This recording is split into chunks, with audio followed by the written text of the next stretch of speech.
Mummee orfoo gooticha gameessa anaatu si himaa dhaloonni isaa eessa bar waa fagoo miti hararguma keessa bar mooraa foguu qabsoon seenaa isaa calanqocaliiti wareegamni isaa goota Oromoodha anaatu si ibsa hayyuu Oromooti seenaa isaa dhokate dhaloonni isaati seenaa isaa ol baase akkam godhuu qabna mee maaltu nu mala maaliif calliftanii kudha lameen ala akkuma kaleessa shanyiin isaa ol ka'i irra mariyadhu hundinuu wal ta'i seenaa isaa tana dubbisi ol kaasi gooticha Oromoo gootummaa isaatiif seenaa isaa ol basa meeshanyin isaanii mee maaltu nu basa warra xiyyaaloo lekan qabne rasaasa tananiin dubbadhaa maaliif nasaasa Haaji Mummee orfoo gooticha gameessa arjummaan beekamaa kennaanis baleessa seenaa isaa tana dhugaaniin odeessa natti laaftuu miti onneeti ya keessa qomonuuf dirmadhaa kana laafii keessa seenaa isaa tana Oromoo ol baasa jecha qofaa miti gocha isaa nu boossa hanga ammaan dura seenaan isaa dhokatee ara rabbi hamdi dhaloota isaatiin seenaan isaa dubbate warri hin beekne hundi akka nu hubattan qaama dhimmilaalo hundi akka itti hirmaatan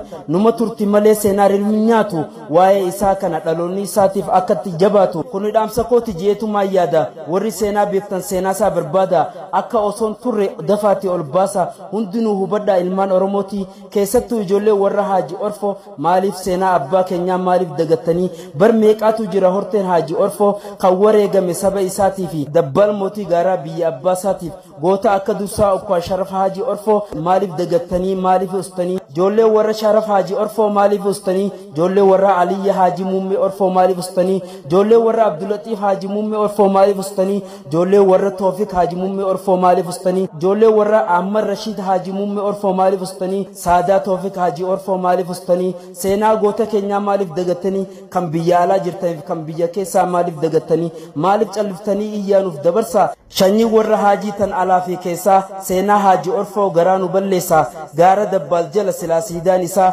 Haaji Orfoo jechuun seenaa isaa bari jecha isaa keessaa salaata raadaa sodaa garaadaa Allahu akbari jedheeti dubbate raada isaa hambise maadii moggaasaa wajjin kayiti seenaa isaa ol baasa silaa seenaa ofii shanyiitu ol baasa maaliif calliftanii isin shanyiin isaa siidaa dhaabatu ragaa dabsite ijaarsa daboo diigaan ibsite seenaa buqqisoo wal hin alchifnu kan saani dhalteef sangaan faarsinu hayyummaa gadaa haa beeku hundi kan quban qabneetu ofoo qagandi hojjechuu malee seenaa hin hannu biyya abbaan malee haadhaan hin himnu